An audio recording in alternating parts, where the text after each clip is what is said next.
Marcel Reed and Texas A&M have a lot to prove when the Aggies face USC in the Vegas Bowl.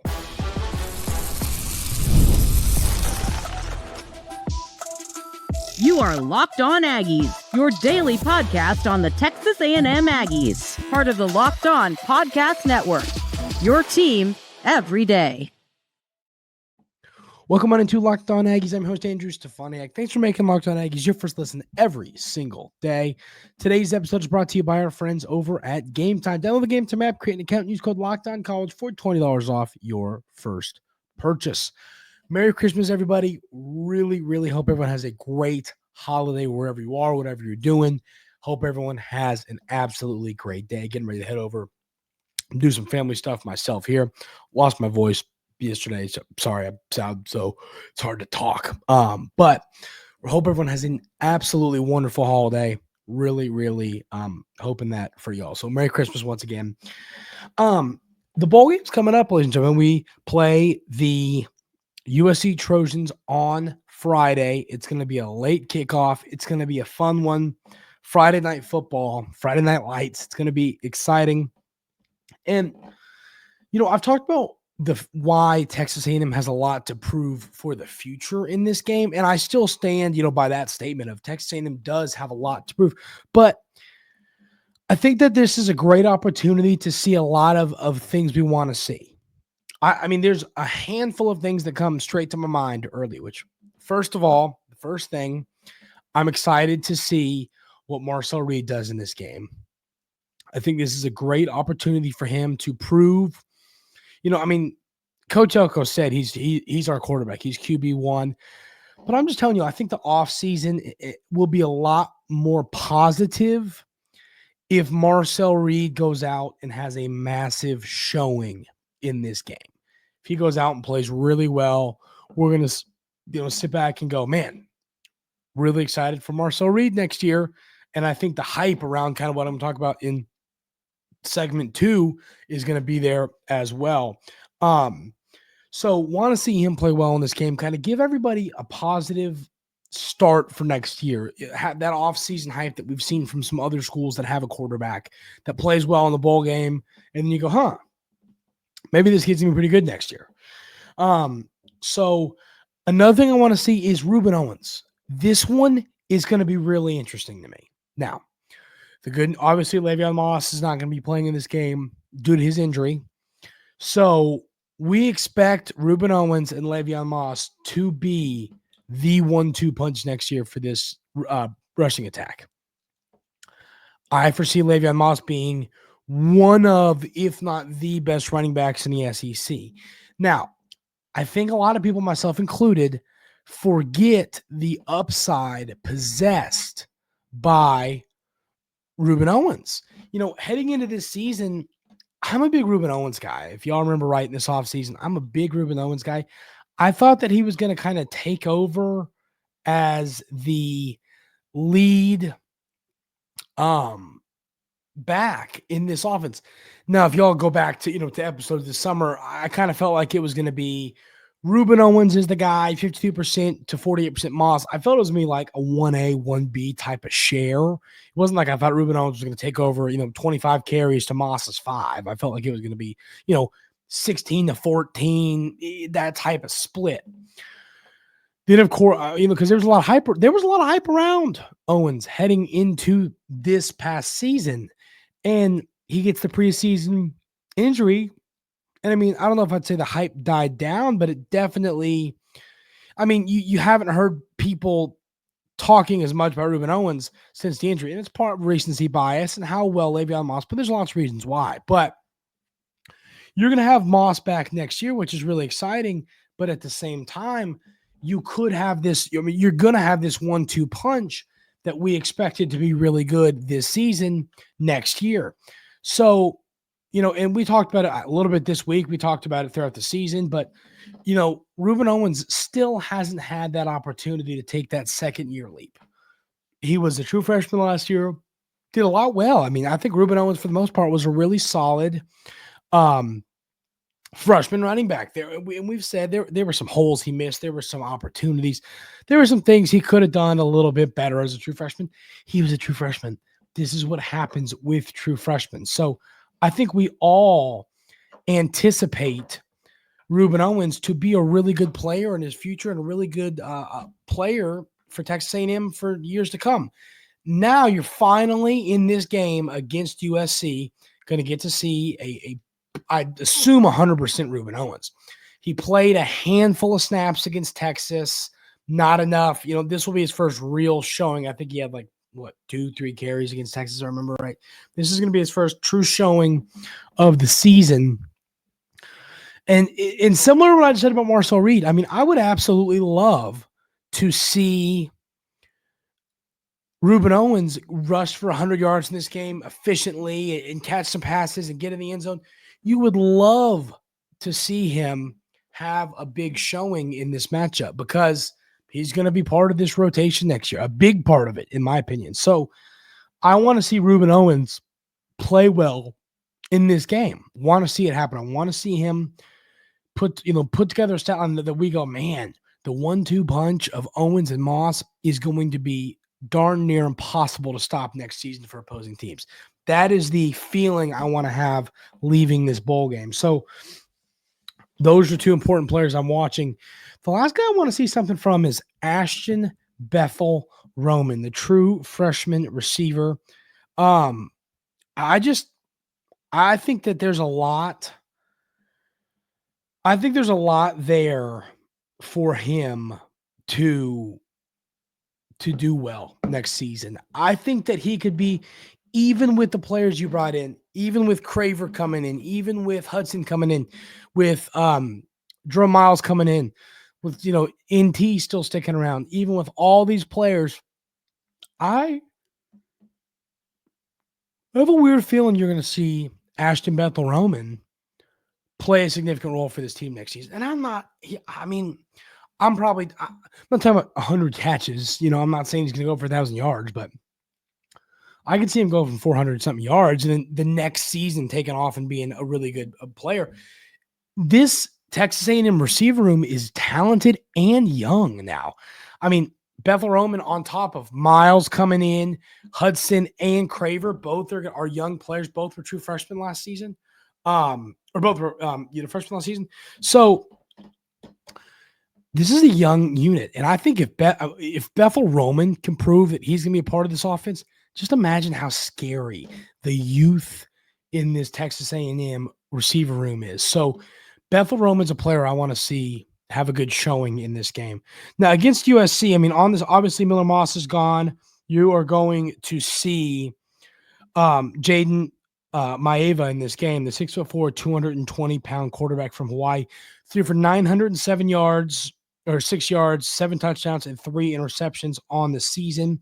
He came in and played a little bit for Miller Moss at times.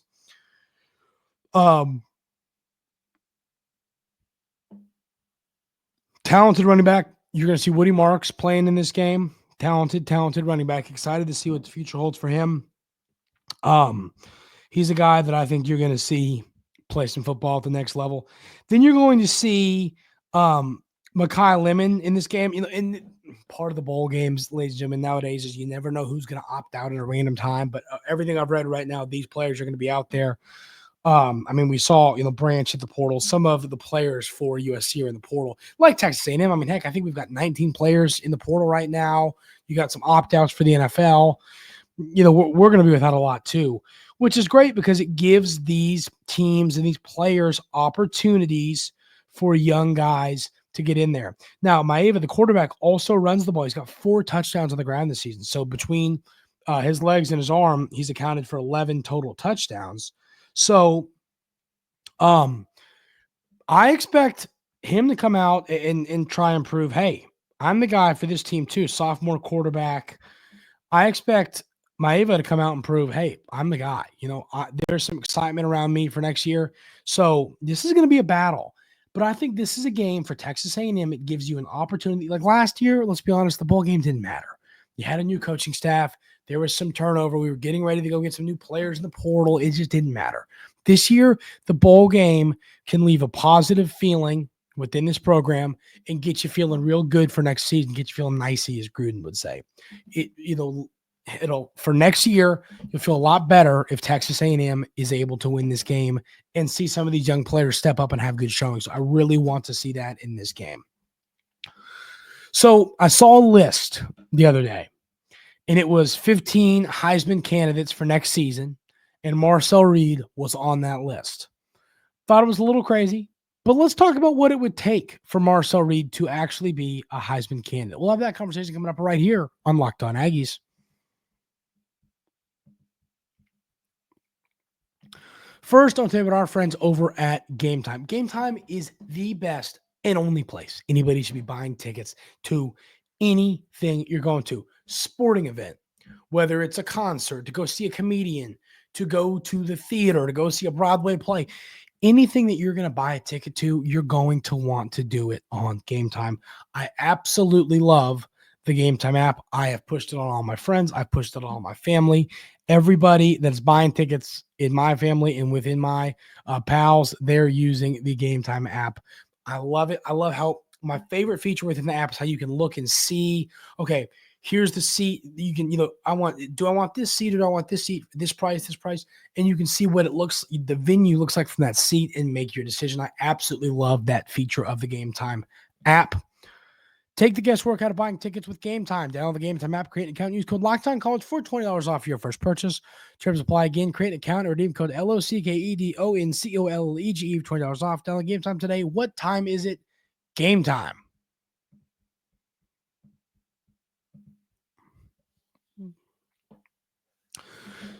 So I saw that list, ladies and gentlemen, that listed Marcel Reed as a potential Heisman candidate for this season, kind of saying like the thought here is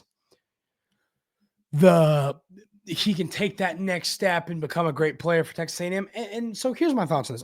Y'all heard me kind of giggle when I was talking about this heading into the segment.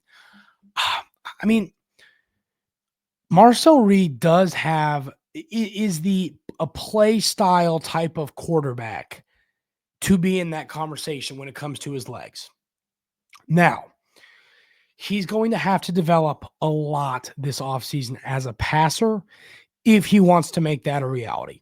Looking at the player that Marcel Reed is right now, there's no question that he can do that as a runner, that he could be a Heisman candidate with his ability to run. But it's not a one-dimensional thing. He's going to have to be a passer and a rusher to win that award. Obviously, we've seen pocket passers win the Heisman, and we've recently seen some dual-threat quarterbacks win the Heisman. But at the end of the day, I don't think he's going to win the Heisman just as a runner, and he's not going to win it as a pocket passer. He's going to win it as a dual-threat quarterback if he was going to win the Heisman. So what it's going to take to develop him this offseason is passing the football. We're going to have to see Marcel Reed take that next step. And to me, a big thing that's going to help Marcel Reed with this is knowing that what's going to help him with this is knowing that he's got a coach in Collin Klein. And listen, I've seen a lot of people in my comments here on YouTube. I've seen it on social media. People saying, hey, don't think Collin Klein's the answer at OC. I think obviously play calling is a massive part of it, and we want to see some improvements there, and there's different stuff we want to see in that aspect of his job. But to me, if he can develop Marcel Reed as a passer, improve that Marcel Reed, develops him into this Heisman candidate type of quarterback, I think there's no question that Collin Klein is kind of the future of this coaching staff and that he's a great coach for the Aggies. So that is something that I want to see. But, I mean, Marcel Reed, it's not an arm strength issue. It's an accuracy issue, and it's going to have to be fixed. And, I mean, there's things you can do, whether it's delivery of the football, it's mechanics, it's timing, it's your drop back, it's whatever it is. There are things that this coaching staff can try and work on to make Marcel Reed a better pocket passer. And obviously you want to see him be able to throw on the run, knowing that a big part of his ability is, his escapability and his legs and, hey, roll out, get outside the pocket and find a receiver downfield. I also think another part of Marcel Reed is I think that the weapons are going to be a lot better next year.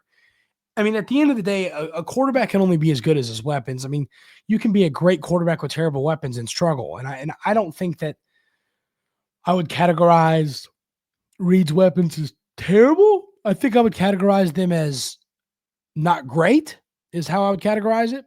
So knowing what this coaching staff has already done to improve his weapons, there's no question to me that Marcel Reed can take that next step, but it's going to take some development.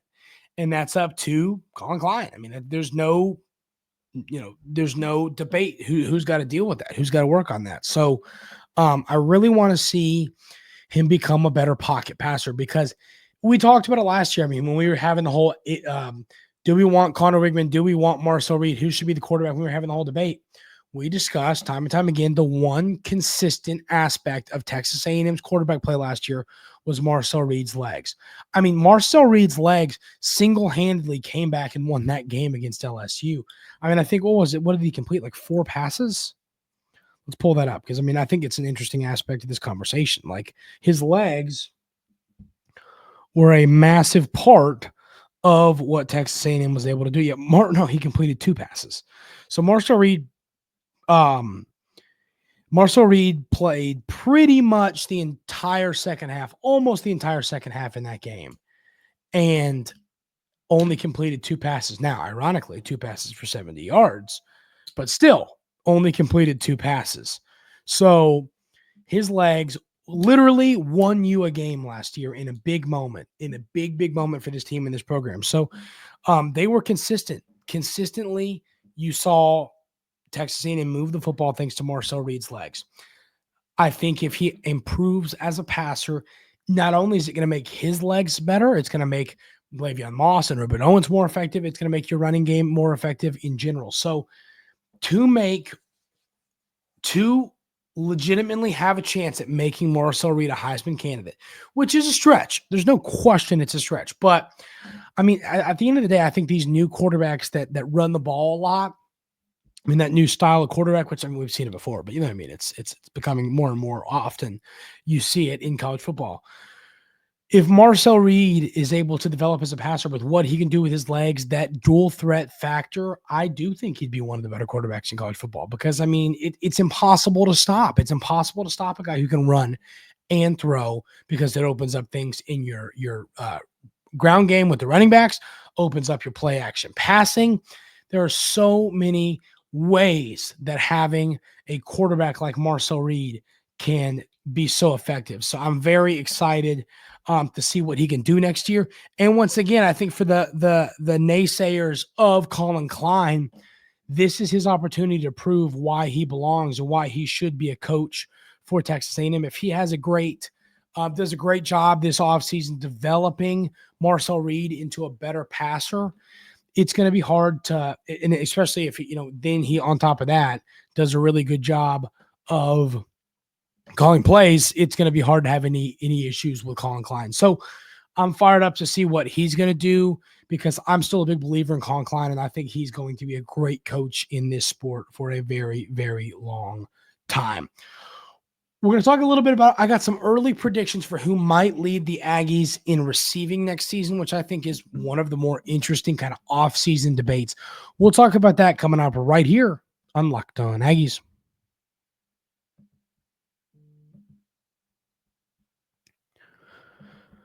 The NFL playoffs are almost here, but it's not too late to get in on the regular season action with FanDuel, America's #1 sportsbook. Because right now, new customers can finish the season strong with $250 in bonus bets if your first $5 bet wins. FanDuel has so many ways for you to pick up a dub. I love betting on which players are going to score a touchdown. I mean, on Christmas Day, we got 2 games today on Netflix. It's going to be a lot of fun to watch those ball games. 2 good games, too.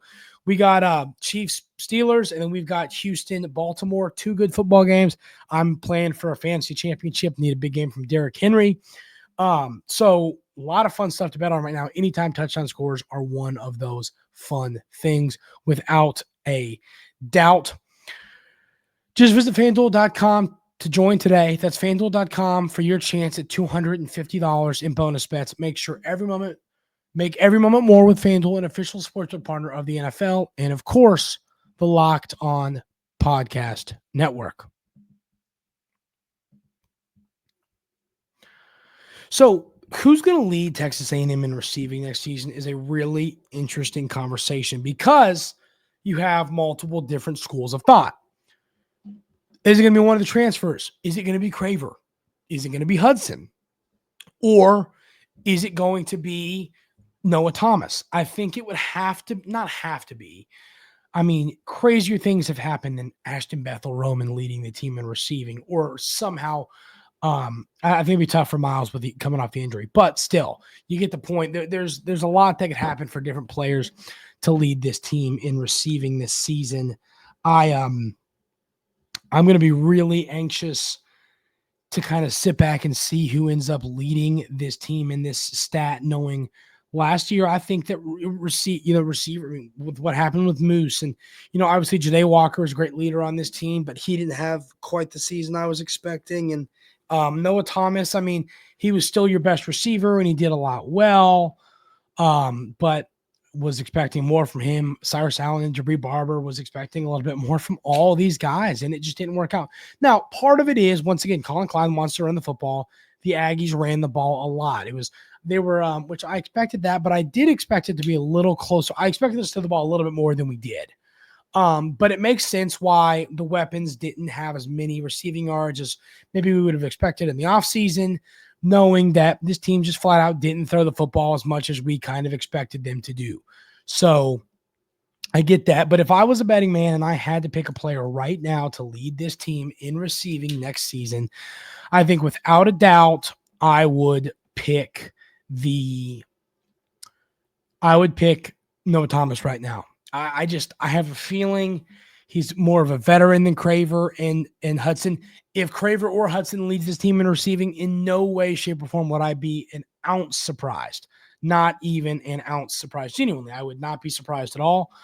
But at the same time, I do think that the upside is without a doubt there for some of these other guys to do it. But if I was going to lean right now, I would say it's going to be Noah Thomas. But the portal players he's brought in, Coach Elko's brought in, and I don't think he's done yet. I think he might bring in more receivers. So you never know. I think there's an option for the field. But right now, I would take Noah Thomas to lead this team in receiving next season. And I'm not predicting any receiver to get 1,000 yards, knowing I just don't think we're going to throw the ball a ton. But I can see Noah Thomas getting above 600, 650 yards this year and having his best season yet. I wouldn't be surprised to see that. So right now it would be Noah Thomas, but leave in the YouTube comments, who do y'all think is going to lead the Aggies in receiving this upcoming season? That's going to do it for this Christmas edition of Locked On Aggies. Thank y'all so much for being here every single day. I really, really appreciate it. Once again, sorry for my voice. I've completely lost it. It is tough. It was the same way yesterday. Trying to get it to come back, but we'll be back to normal soon, I promise, ladies and gentlemen. So if you haven't already hit that subscribe button on YouTube, hit that like button. It helps the show a ton. If you're listening on a podcast platform, leave a 5-star review. Subscribe there. All of that helps me and helps the show out a ton. Hope you all have a great Christmas. Have a great time. Hope everyone's getting lots of gifts. Hope everyone's enjoying the football and the NBA today. I know I will be doing that with my family. Hope you all have a great rest of your day today, and we'll see you tomorrow right here on Locked On Aggies.